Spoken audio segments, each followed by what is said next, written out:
Hello every one.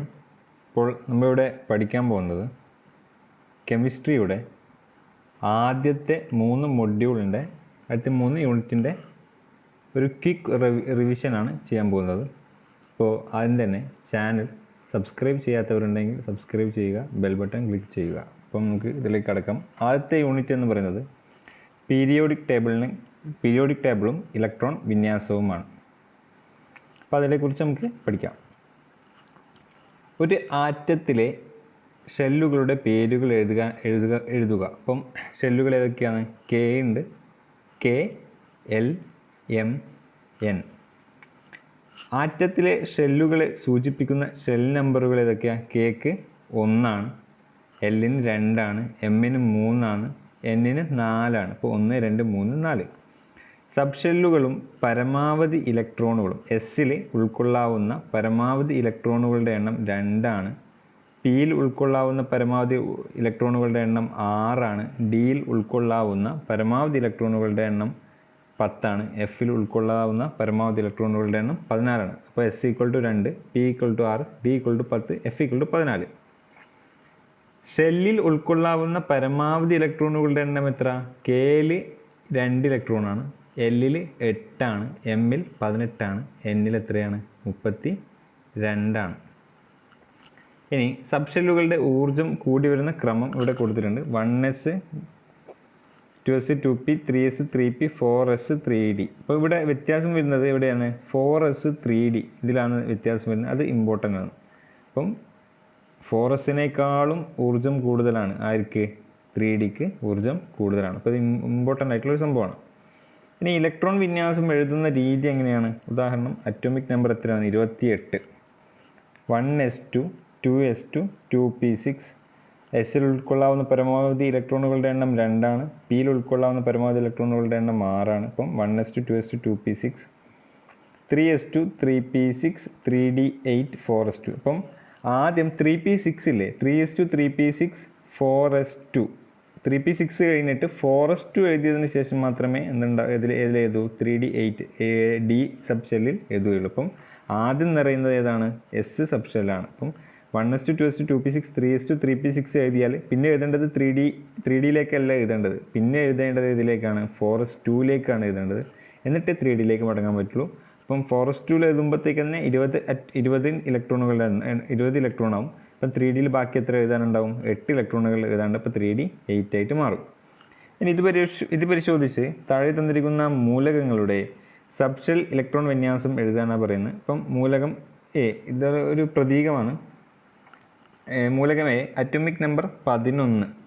അപ്പോൾ atomic number 11 ആകുമ്പോൾ എങ്ങനെ വരാം? 1s2, 2s2, 2p6, 3s1.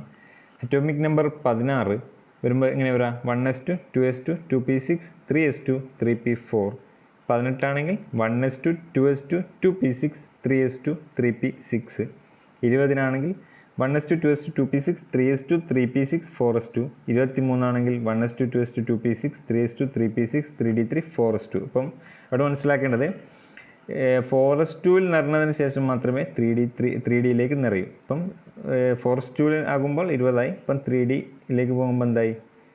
3dയിലേക്ക് 3 ഇലക്ട്രോണുകളെ ബാക്കിയുണ്ടാവും. അപ്പം 3 3d3 ആയിട്ട് മാറി. ഇനി സബ് ഷെൽ ഇലക്ട്രോൺ വിന്യാസത്തിൽ നിന്ന് കണ്ടെത്താവുന്ന കാര്യങ്ങൾ 1s2, 2s2, 2p6, 3s1. അപ്പോൾ ഇതിൽ നിന്ന് നമുക്ക് മനസ്സിലാക്കാം അവസാന ഇലക്ട്രോൺ നിറഞ്ഞത് എവിടേക്കാണ്?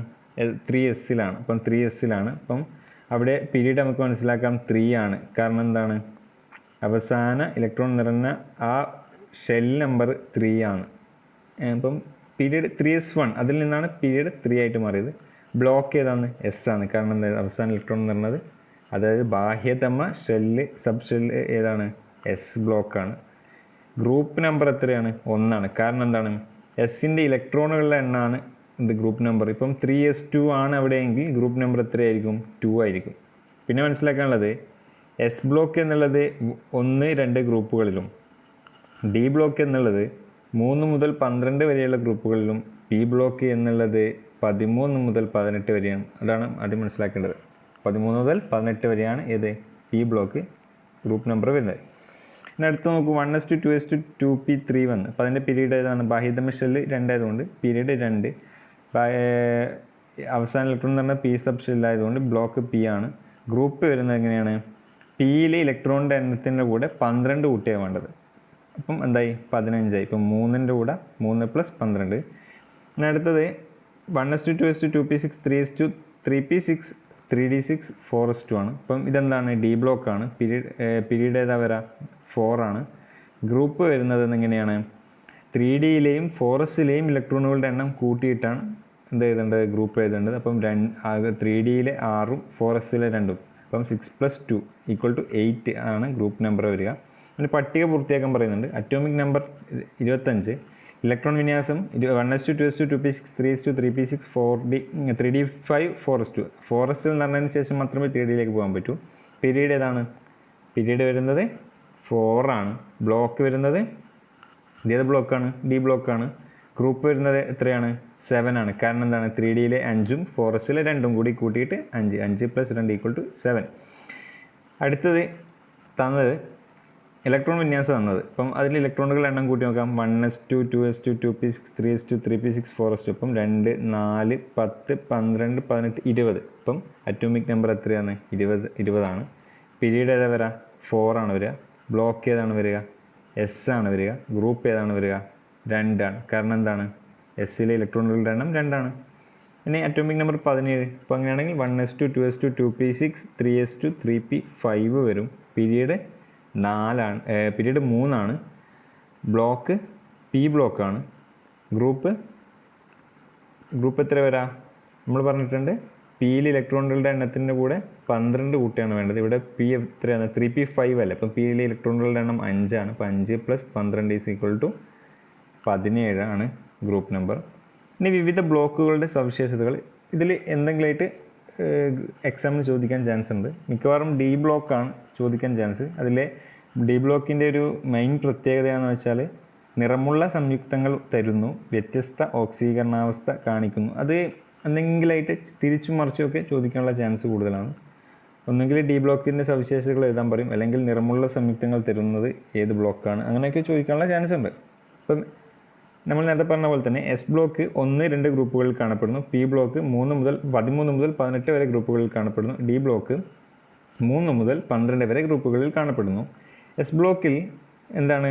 അയോണീകരണ ഊർജ്ജവും ഇലക്ട്രോ നെഗറ്റിവിറ്റിയും കുറവാണ്.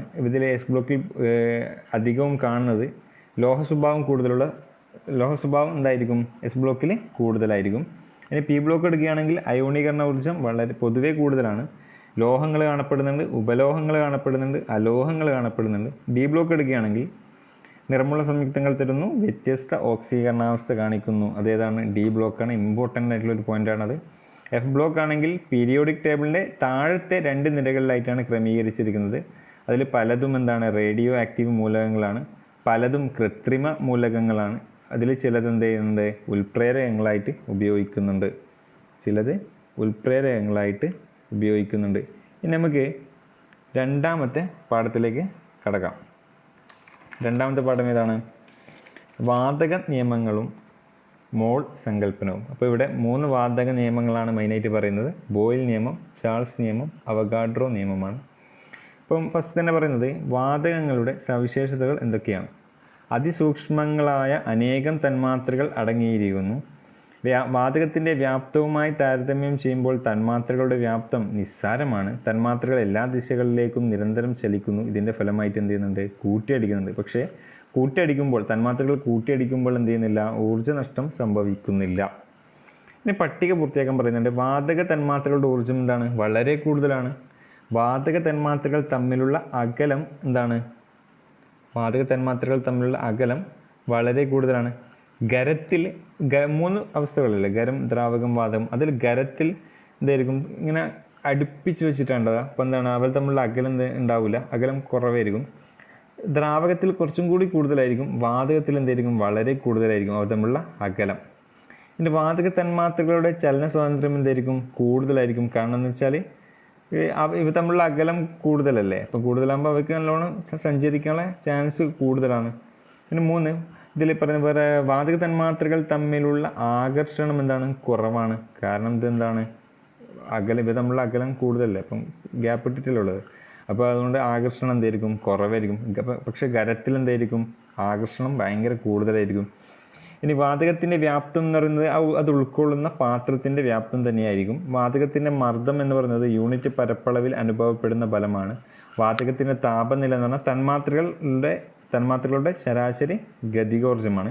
നമ്മൾ പറഞ്ഞ പോലെ തന്നെ വാതക നിയമങ്ങൾ 3 ഉണ്ട്: ബോയിൽ നിയമം, ചാൾസ് നിയമം, അവഗാഡ്രോ നിയമം. ബോയിൽ നിയമത്തിൽ വ്യാപ്തത്തെയും മർദ്ദത്തെയും ആണ് പറയുന്നത്. അതായത് P V equal to constant, അതായത് പി എന്ന് പറയുന്നത് പ്രഷർ അല്ലെങ്കിൽ മർദ്ദം, വി എന്നുള്ളത് വോളിയം അല്ലെങ്കിൽ വ്യാപ്തം. ഇതിനെക്കുറിച്ചാണ് പറയുന്നത്. അപ്പം പിയും വിയും അല്ലെങ്കിൽ വ്യാപ്തവും മർദ്ദവും വിപരീത അനുപാതത്തിലാണ്. അതായത് P inversely proportional to 1/v അതാണ് പറയുന്നത്. അല്ലെങ്കിൽ P V equal to constant, P V equal to constant means സ്ഥിരസംഖ്യയാണ് എന്നുള്ള അർത്ഥത്തിലാണ്. അപ്പം ബോയിൽ നിയമത്തിൽ വ്യാപ്തത്തെയും മർദ്ദത്തെയും കുറിച്ചാണ് പറയുന്നത്. വ്യാപ്തവും മർദ്ദവും എന്താണ്? വിപരീത അനുപാതത്തിലാണ്. അതായത് P inversely proportional to V ആണ്. പിന്നെ അടുത്തത് ചാൾസ് നിയമമാണ്. അതിൽ വ്യാപ്തവും താപനിലയുമാണ്. നേരത്തെ മർദ്ദമാണ്, ഇവിടെ എന്താണ്? താപനിലയാണ്. അതിൽ v/t ഈക്വൽ ടു k ആണ്. അതായത് v is proportional to t ആണ്. അതായത് വിയും ടിയും നേർ അനുപാതത്തിലാണ്. v is proportional to t. v എന്നുള്ളത് എന്താണ്? വോളിയം അല്ലെങ്കിൽ വ്യാപ്തമാണ്. t എന്നുള്ളത് ടെമ്പറേച്ചർ ഓർ താപനിലയാണ്. അവഗാഡ്രോ നിയമം v is proportional to n ആണ്. v എന്ന് പറയുന്നത് എന്താണ്? വ്യാപ്തമാണ്. വോളിയം വ്യാപ്തമാണ്. n എന്നുള്ളത് നമ്പർ ഓഫ് മോളിക്യൂൾസ് അല്ലെങ്കിൽ തന്മാത്രകളുടെ എണ്ണമാണ്. അപ്പം v is proportional to means നേർ അനുപാതത്തിലാണ്. ഇൻവേഴ്സ്ലി പ്രൊപ്പോർഷണൽ ടു മീൻസ് വിപരീതാനുപാതത്തിലാണ്. അപ്പം v is proportional to n ആണ് എന്നാണ് പറയുന്നത്. അപ്പം വ്യാപ്തവും തന്മാത്രകളുടെ എണ്ണവും നേർ അനുപാതത്തിലാണ്. അതായത് വ്യാപ്തവും നേരനുപാതം എന്ന് പറഞ്ഞാൽ എന്താണ് മനസ്സിലാക്കേണ്ടത്? വ്യാപ്തം കൂടുമ്പോൾ തന്മാത്രകളുടെ എണ്ണം കൂടുമ്പോൾ എന്ത് ചെയ്യുന്നുണ്ട്? വ്യാപ്തം കൂടുന്നുണ്ട്. തന്മാത്രകളുടെ എണ്ണം കുറയുമ്പോൾ എന്ത് ചെയ്യുന്നുണ്ട്? വ്യാപ്തം കുറയുന്നുണ്ട്. അപ്പോൾ അതേപോലെ തന്നെ വ്യാപ്തവും മർദ്ദവും വിപരീതാനുപാതത്തിലാണ് നമ്മൾ പറഞ്ഞിട്ടുണ്ട് ബോയിൽ നിയമത്തിൽ. അപ്പോൾ എന്താണ്? വ്യാപ്തം കൂടുമ്പം മർദ്ദം എന്ത് ചെയ്യുന്നു? കുറയുന്നു. നേരെ ഓപ്പോസിറ്റാണ് ചെയ്യുന്നത്. അതാണ് വിപരീതാനുപാതം. അപ്പോൾ അതാണ് മനസ്സിലാക്കേണ്ടത്. അപ്പം ബോയിൽ നിയമം വിപരീതാനുപാതത്തിലാണ്, മറ്റു രണ്ടും നേരനുപാതത്തിലാണ് പറയുന്നത്. അപ്പോൾ വ്യാപ്തവും മർദ്ദവും വിപരീതാനുപാതത്തിലാണ് ബോയിൽ നിയമത്തിൽ. ചാൾസ് നിയമത്തിൽ വ്യാപ്തവും താപനിലയും നേരനുപാതത്തിലാണ്. അവഗാഡ്രോ നിയമത്തിൽ വ്യാപ്തവും തന്മാത്രകളുടെ എണ്ണവും നേരനുപാതത്തിലാണ്. ഇതിന് താഴെ പറയുന്ന സാഹചര്യങ്ങളുമായി ബന്ധപ്പെട്ട വാതക നിയമങ്ങൾ കണ്ടെത്തി എഴുതുകയാണ് പറയുന്നത്. വീർപ്പിച്ച ബലൂൺ വെയിലത്ത് വെച്ചാൽ അത് പൊട്ടുന്നു. അപ്പോൾ അതെന്താണ്? ചാൾസ് നിയമമാണ്. കാരണം എന്ന് വെച്ചാൽ വീർപ്പിച്ച ബലൂൺ വെയിലത്ത് വെച്ചാൽ അത് പൊട്ടുന്നു. അതായത് സൂചന നൽകിയത് വെയിലത്ത് വെച്ചാൽ താപനില കൂടുന്നു. അപ്പോൾ വീർപ്പിച്ച ബലൂൺ എന്ന് പറയുമ്പം അത് വ്യാപ്തം കൂടുതലല്ലേ? ഇപ്പം വ്യാപ്തം കൂടിയാൽ വെയിലത്തും വെക്കുന്നുണ്ട്. ഇപ്പം എന്താണ്? വീർപ്പിച്ച ബലൂൺ വെയിലത്ത് വെച്ചാൽ അത് പൊട്ടുന്നു. വീർപ്പിച്ച ബലൂണാണ്. അപ്പോൾ വ്യാപ്തം കൂടുതലാണ്. അപ്പോൾ അതിൻ്റെ താപനിലയും എന്തായിരിക്കും? കൂടുതലായിട്ട് വരും. വെയിലത്താണ് വെക്കുമ്പോൾ വെയിലത്ത് വെച്ചാൽ താപനിലയും കൂടുന്നുണ്ട്. ഇപ്പം വീർപ്പിച്ച ബലൂണുമാണ്. അപ്പോൾ അതെന്ത് ചെയ്യുന്നുണ്ട്? പൊട്ടുന്നുണ്ട്. അപ്പോൾ അത് അങ്ങനെയാണ് വരുന്നത്. അപ്പം വ്യാപ്തവും താപനിലയും നേരനുപാതത്തിലാണ്. അപ്പം ചാൾസ് നിയമമാണ്. അടുത്തത് വീർപ്പിച്ച ബലൂൺ ടാങ്കിലെ വെള്ളത്തിനടിയിലേക്ക് താഴ്ത്തിയാൽ ചുരുങ്ങുന്നു. ഇപ്പം വെള്ളത്തിനടിയിൽ മർദ്ദം കൂടുതലാണ്. അപ്പം മർദ്ദം കൂടുതലായാൽ അതിൻ്റെ വ്യാപ്തി എന്തായിരിക്കും? കുറയും. അപ്പം കുറയുമ്പം അതെന്താണ്? വെള്ളത്തിനടിയിൽ പോകുമ്പം മർദ്ദം കൂടുതലാണ്, വ്യാപ്തം കുറയുകയാണ്. അപ്പം വ്യാപ്തം കുറയുക, അതായത് ചുരുങ്ങിയെന്ന്. വ്യാപ്തം കുറയാന്ന് പറഞ്ഞാൽ ചുരുങ്ങിപ്പോകുന്നു. അപ്പം അതെന്ത് നിയമമാണ്? ഓപ്പോസിറ്റാണ്. മർദ്ദവും വ്യാപ്തവും തമ്മിലുള്ള ഒരു ബന്ധമാണ് പറയുന്നത്. അപ്പോൾ അതെന്താണ്? ബോയിൽ നിയമമാണ്. അടുത്തത് വായു കൂടുതൽ നിറയ്ക്കും തോറും ബലൂണിൻ്റെ വലിപ്പം കൂടുന്നു. അതായത് വായു കൂടുതൽ നിറയ്ക്കും തോറും എന്ന് പറഞ്ഞാൽ തന്മാത്രകളുടെ എണ്ണം എന്ത് ചെയ്യുന്നുണ്ട്? കൂടുന്നുണ്ട്. അപ്പോൾ ബലൂണിൻ്റെ വലിപ്പം കൂടുന്നുണ്ട്, അത് വ്യാപ്തം കൂടുന്നുണ്ട്. അപ്പോൾ എന്താണ്? വ്യാപ്തവും തന്മാത്രകളുടെ എണ്ണം തമ്മിലുള്ള ഒരു ബന്ധമാണ്. അതായത് രണ്ടും നേരനുപാതത്തിലാണുള്ളൊരു ബന്ധമാണ്. അപ്പം ബലൂണിൻ്റെ വലിപ്പം കൂടുന്നു പറഞ്ഞാൽ വ്യാപ്തം സൂചന നൽകിയിട്ടുണ്ട്. ബലൂണിൻ്റെ വലിപ്പം കൂടുന്നു എന്ന് പറഞ്ഞാൽ വ്യാപ്തം കൂടുന്നു എന്നാണ്. അപ്പോൾ അതെന്ത് നിയമമാണ്? അവഗാഡ്രോ നിയമമാണ്. അവഗാഡ്രോ നിയമമാണ്. ഇനി അടുത്ത് പറയുന്നത് ഗ്രാം അറ്റോമിക് മാസ്, GAM. ഒരു മൂലകത്തിൻ്റെ അറ്റോമിക് മാസ് എത്രയാണോ അത്രയും ഗ്രാം ആ പദാർത്ഥം. അതായത് ഉദാഹരണത്തിൽ പറയുകയാണെങ്കിൽ നൈട്രജൻ്റെ അറ്റോമിക് മാസ് എത്രയാണ്? 14 നൈട്രജൻ്റെ അറ്റോമിക് മാസ് 14. നൈട്രജൻ്റെ മോളിക്കുലർ മാസ് എത്രയാണ്? 28. അത് മനസ്സിലാക്കണം. നൈട്രജൻ്റെ അറ്റോമിക് മാസ് 14. അപ്പം 1 ഗ്രാം അറ്റോമിക് മാസ് 1 GAM എന്ന് പറയുന്നത് 14 ഗ്രാം നൈട്രജൻ തന്നെയായിരിക്കും. അപ്പം അതിലെത്ര ഉണ്ടാവും? 6.022 × 10⁻23 ആറ്റങ്ങൾ ഉണ്ടായിരിക്കും. അപ്പോൾ ഇത് തന്നെയാണ് എന്താ പറയുന്നത്? ഇതാണ് 1 മോൾ ആറ്റങ്ങൾ. ഇനി പട്ടിക പൂർത്തിയാക്കാൻ പറയുന്നുണ്ട്. നൈട്രജൻ, മൂലകം നൈട്രജൻ ആണ്. അറ്റോമിക് മാസ് 14 ആണെന്ന് തന്നിട്ടുണ്ട്. ഗ്രാം അറ്റോമിക് മാസ് 14 ഗ്രാം ആണെന്ന് തന്നിട്ടുണ്ട്.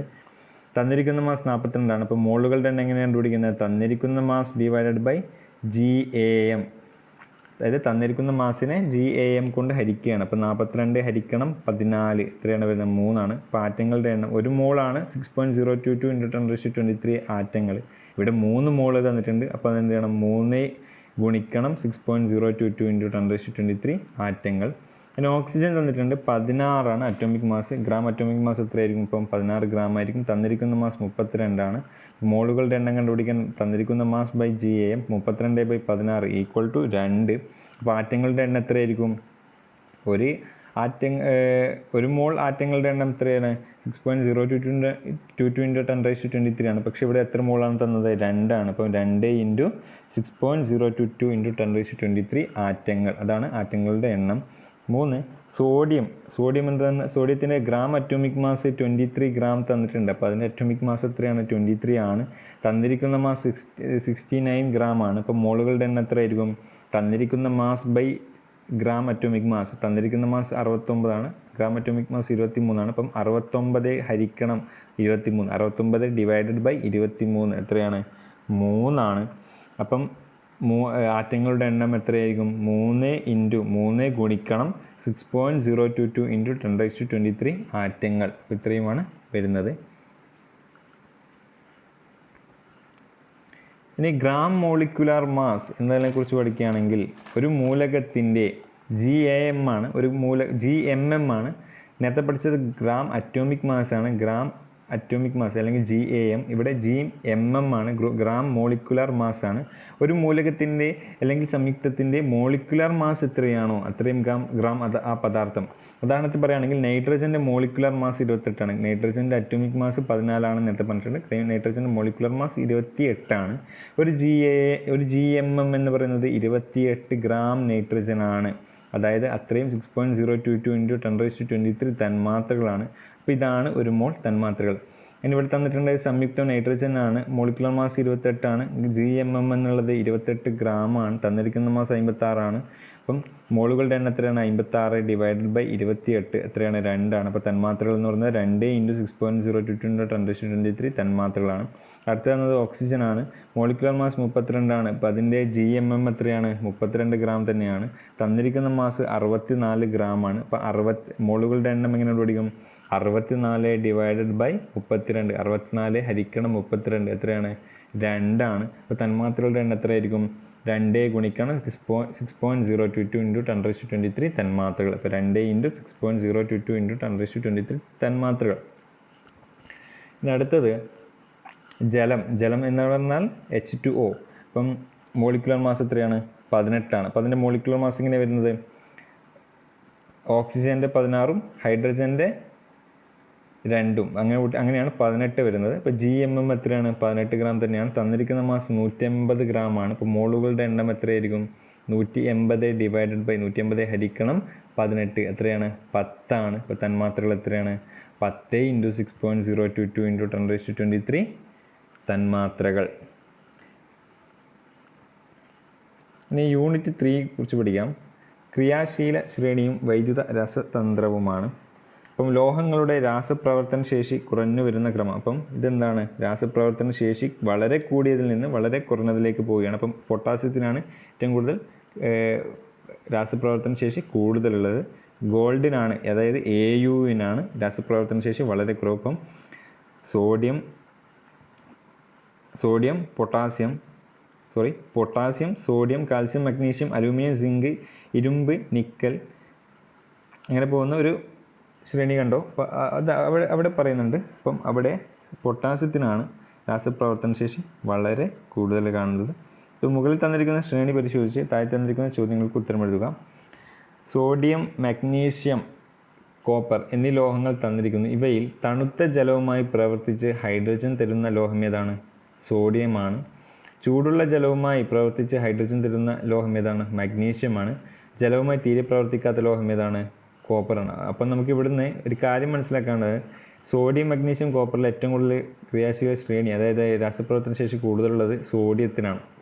പിന്നെയാണ് മഗ്നീഷ്യം വരുന്നത്, പിന്നെയാണ് കോപ്പർ വരുന്നത്. ഇനി അടുത്ത് വരുന്നത് ഗോൾഡ്, അലൂമിനിയം, സോഡിയം, കോപ്പർ എന്നീ ലോഹങ്ങൾ തന്നിരിക്കുന്നു.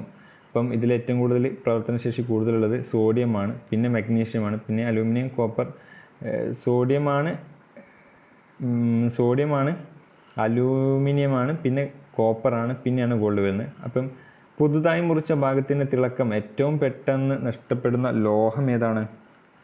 സോഡിയമാണ്. എത്ര കാലം കഴിഞ്ഞാലും തിളക്കം നഷ്ടപ്പെടാത്ത ലോഹം ഏത്? ഗോൾഡ്, അല്ലെങ്കിൽ AU ആണ്. ഡാഷ് പാത്രങ്ങളുടെ തിളക്കം കാലക്രമേണ കുറയുന്നു. അലൂമിനിയമാണ്.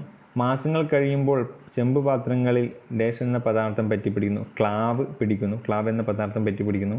ലോഹങ്ങളുടെ തിളക്കം കുറയാനുള്ള പ്രധാന കാരണം അത് വായുവുമായി പ്രവർത്തിക്കുന്നത് കൊണ്ടാണ്. വായുവുമായുള്ള പ്രവർത്തനമാണ്.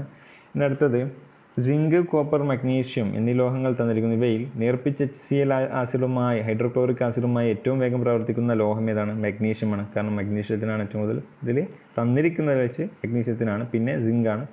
ഇനി നേർപ്പിച്ച HCl-മായി തീരെ പ്രവർത്തിക്കാത്ത ലോഹം ഏതാണ്? കോപ്പറാണ്. കാരണം അതിനെന്താണ്? രാസപ്രവർത്തന ശേഷി വളരെ കുറവാണ്, അതുകൊണ്ടാണ്. അപ്പം മുകളിൽ തന്നിരിക്കുന്ന ഇത് കണ്ടോ, ശ്രേണി കണ്ടോ?